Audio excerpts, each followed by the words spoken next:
ഓം നമോ ഭഗവതേ വാസുദേവായ. ഇന്ന് നമ്മൾ കാണാൻ പോകുന്നത് വിഷ്ണു സഹസ്രനാമത്തിലെ 53-ാമത്തെ ശ്ലോകമാണ്. ഈ ശ്ലോകത്തിൽ ഭഗവാന്റെ 494-ാമത്തെ നാമം മുതൽ 502-ാമത്തെ നാമം വരെയുള്ള വിശദീകരണമാണ് കാണാൻ പോകുന്നത്. ഉത്തരോ ഗോപതിർഗോപ്ത ജ്ഞാനഗമ്യ പുരാതനക ശരീരഭൂത ഭൃദ്ഭോക്ത കപീന്ദ്രോ ഭൂരി ദക്ഷിണക. ഈ ശ്ലോകത്തിലെ നാമങ്ങൾ ഉത്തര, ഗോപിത, ഗോപ്ത, ജ്ഞാനഗമ്യ, പുരാതന, ശരീരഭൂത ഭൃത്, ഭോക്ത, കപീന്ദ്ര, ഭൂരിദക്ഷിണ എന്നിങ്ങനെ 9 നാമങ്ങളാണ്. ഇതിൽ ആദ്യത്തെ നാമമാണ് ഉത്തര. അതായത് ഏതൊരു ശക്തിക്കാണോ മറ്റുള്ളവരെ പൊക്കി നിർത്തി വലിയ നിലയിലേക്ക് എത്തിക്കുവാൻ സാധിക്കുന്നത്, ആ ശക്തിയെ ഉത്തര എന്ന് പറയുന്നു. അതായത് സംസാരമാകുന്ന സമുദ്രത്തിൽ നിന്നും കരകയറ്റി വൈകുണ്ഠമാകുന്ന സ്വർഗത്തിൽ എത്തിക്കുവാൻ സാധിക്കുന്ന മഹാവിഷ്ണുവിന് ഉത്തര എന്ന നാമധേയം. അതായത് മറ്റ് എല്ലാ തരത്തിലുള്ള ഈശ്വരന്മാരുടെ എല്ലാ അംശങ്ങളും സാരാംശങ്ങളും ചേർന്നുകൊണ്ട് അവരുടെയൊക്കെ നന്മകൾ ചേർന്ന ഒരു വലിയ പവിത്രമായ ഒരു ശക്തിയാണ് സാക്ഷാൽ മഹാവിഷ്ണു. അതാണ് ഋഗ്വേദത്തിൽ പറയുന്നത്. അതായത് എല്ലാത്തിലും വെച്ച് ഏറ്റവും ഉത്തമമായത് സാക്ഷാൽ മഹാവിഷ്ണുവാണ്. അതിനാൽ ഉത്തര എന്ന നാമധേയം. അടുത്ത നാമധേയം ഗോപതി എന്നാണ്. ഏതൊരു ശക്തിയാണോ ഗോക്കളെ അധികം സംരക്ഷിച്ചു കൊണ്ട് അവരെ സ്നേഹിച്ച് നടത്തുന്നത്, അവരെ ഗോപതി എന്ന് പറയുന്നു. അതായത് കൃഷ്ണ എന്ന ആ ഒരു അവതാരത്തിൽ ഭഗവാൻ ഗോക്കളെ മുഴുവൻ സ്നേഹിച്ച് അവരെ പരിപാലിച്ചു നടന്നു. അപ്പോൾ ഗോ എന്ന് പറഞ്ഞാൽ 4 അർത്ഥങ്ങളാണുള്ളത്. ഒന്ന് ഗോക്കൾ, രണ്ടാമത്തത് നമ്മുടെ ഭൂമിയെ സംരക്ഷിക്കുന്ന ഭഗവാൻ. അത് നമുക്ക് വരാഹ അവതാരത്തിൽ തന്നെ തെളിഞ്ഞു കണ്ടു. അതേപോലെ മൂന്നാമത്തതാണ് നമ്മൾ പറയുന്ന വാക്കുകൾ. അതിന് അധിപതിയാണ് സാക്ഷാൽ മഹാവിഷ്ണു. നമ്മൾ പറയുന്ന വാക്കുകളുടെ മൂർച്ചയും അതിൽ കുറിക്കപ്പെടും. അതായത് നമ്മൾ പ്രവർത്തിക്കുന്നതും നമ്മൾ പറയുന്നതും നമ്മൾ ചിന്തിക്കുന്നതും എല്ലാം ഭഗവാന്റെ ഒരു അനുഗ്രഹമാണ്. ആ വാക്കുകൾ എത്രത്തോളം സാത്വികമാണോ നമ്മുടെ മനസ്സിലുള്ളത്, അപ്പോൾ ഭഗവാന്റെ അനുഗ്രഹത്തോടു കൂടി ആ ഭഗവാന്റെ ആ ഒരു സ്ഫുടതയോടെ വാക്കുകൾ വരുന്നതായിരിക്കും. അടുത്ത 4-ാമത്തെ അർത്ഥമാണ് വേദങ്ങൾ. വേദങ്ങളുടെയൊക്കെ ഉറവിടമാണ് സാക്ഷാൽ മഹാവിഷ്ണു. അതിനാൽ ഗോപതി എന്ന് പറയുന്നു.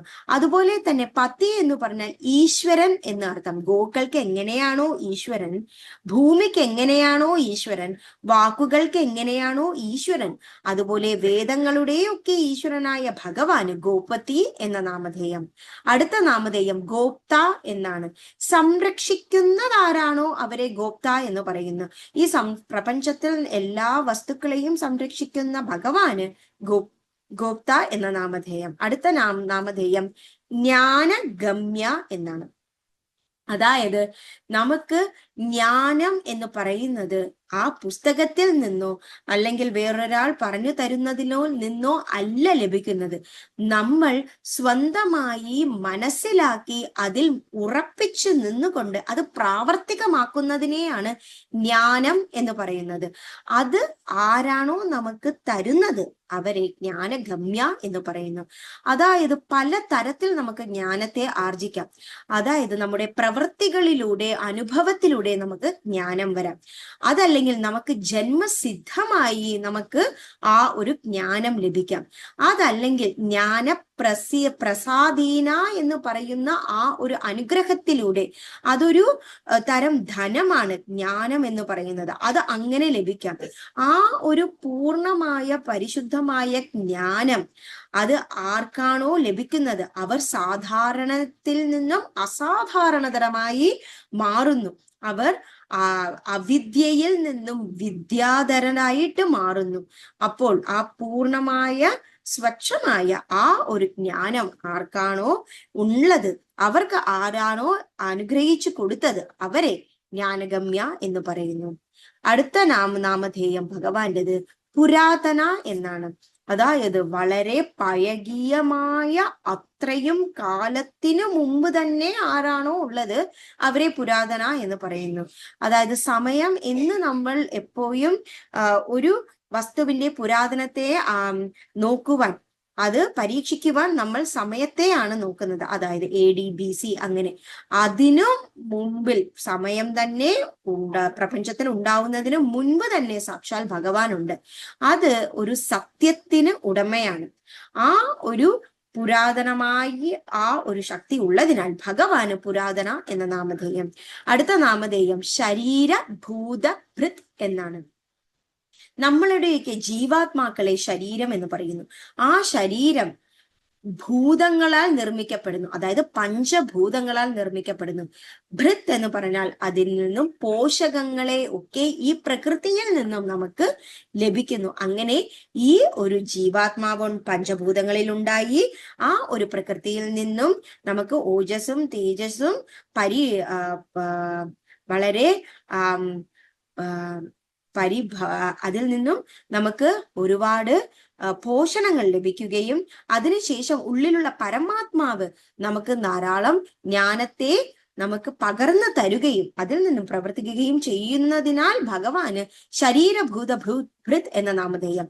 ഈ പഞ്ചഭൂതങ്ങളാകട്ടെ, ഈ പ്രപഞ്ചമാകട്ടെ, ഈ ജീവാത്മാക്കളാകട്ടെ എല്ലാം സൃഷ്ടിക്കുന്നത് സാക്ഷാൽ ഭഗവാനിന്റെ അംശങ്ങളിൽ നിന്നാണ്.